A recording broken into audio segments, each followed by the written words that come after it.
What's up, guys? You're watching The Token Steve. About a year ago or so, I painted my my entire 2004 Subaru WRX STI white.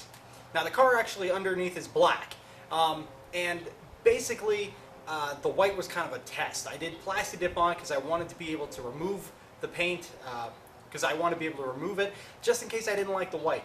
And to be honest with you, I've had it on here for about a year now, and I'm just more of a black car kind of guy. And so I'm really glad that I went ahead and did dip on this whole thing, because today is the day when I actually remove it.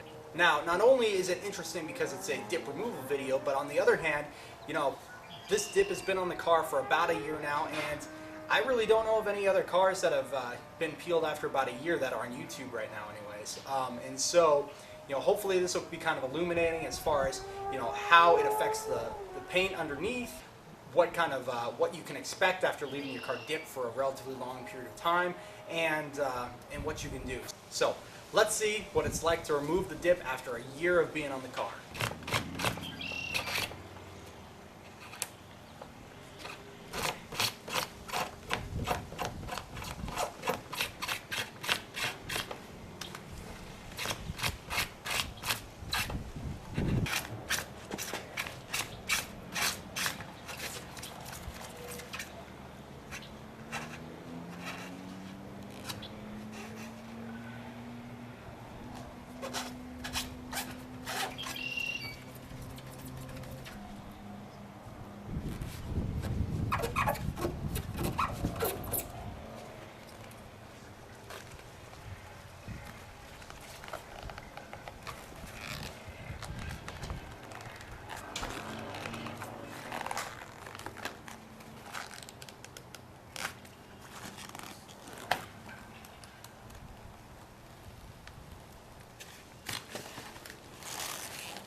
Alright guys, so I've spent about 2 evenings on this trying to peel the car, and I've got it about 80% completed now. Most of the easy stuff is taken off and whatnot. Now it's mostly just smaller like detail stuff. But I figured I'd go ahead and give you my impressions now because it's going to take a little while to get the rest of the stuff all taken care of. So, year-old plastidip peeling, not nearly as easy as newer plastidip. You know, the newer plastidip has got kind of a balloonish texture to it. It sticks together really well, whereas this, it's been baked under the sun. It's been, you know, through a cold winter, you know, through snow, all sorts of stuff. While it looked okay and it was holding together pretty good, it definitely didn't want to peel off. It actually flakes off. It's almost like you applied a clear coat or like a conventional clear coat to it or something like that. So it's definitely not as easy to remove as you might hope. Something you're going to notice in particular, like the vertical surfaces, like the hood and the roof and the other the surfaces that see the sun pretty much all the time, really difficult. The doors and stuff I was able to peel off without a whole lot of difficulty, but definitely the roof and the hood were very tough. So another thing I'd really recommend if you're doing this, rather than using your bare hands, I've actually got these neoprene gloves, and they've got sort of a rubberized texture on the fingertips, and that is what actually allows me to kind of roll the plastidip and be able to peel it off in hopefully close to one piece. And that actually has been a lifesaver and made the job a lot easier.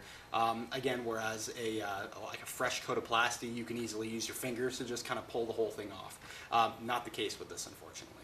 So I will say, you know, it's easier than sanding. It's definitely easier to remove than that. I think, you know, my finish was already pretty poor, but it definitely didn't. I don't think the plastidip hurt the finish at all, but I think the time that you're going to take trying to remove the plastidip from the vehicle and the rubbing and whatnot that's going to be necessary in order to get all of the plastidip off is probably what is ultimately going to end up hurting your finish if you end up with any sort of damaged finish or anything like that. So just something to kind of keep in mind. You know, if your car is garaged and whatnot, mine is not.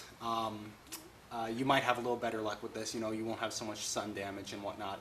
And, you know, if you're not driving in the winter or anything too. But, you know, if you've got a car that you're not driving in the winter and that is staying in the garage all the time, you know, chances are that your finish is going to be pretty good anyway, so I don't know why you'd necessarily want to plastidip it. So just something to keep in mind. You know, originally I used about 7 to 8 coats, give or take, on the car itself, so I had a pretty thick buildup and whatnot, and the plastidip is pretty thick, relatively speaking, but you know, I would definitely say, you know, go as heavy as you possibly can. That'll make the job easier in the future, you know, hopefully make it less prone to flaking and whatnot. So anyways, that's my 2 cents. Hope it helps you guys who have had your dip on for a while here and are, you know, or maybe you're concerned about, you know, leaving it on for a long time and then being able to remove it when the time comes. Hopefully I can help you guys out a little bit with that, and I will be plastidiping the car again. We're going to try Glossifier the next time around and see how it reacts to that. But anyways, I appreciate you guys watching. You know, if you throw me up a like, you know, a subscribe, that'd be fantastic. If you've got questions, please feel free to leave them in the comments section. You know, I do try to get down there as much as I possibly can. If the same question is being asked over and over again, I will try to address it with a video. But anyways, thanks very much for watching. I really appreciate it. We'll catch you all later.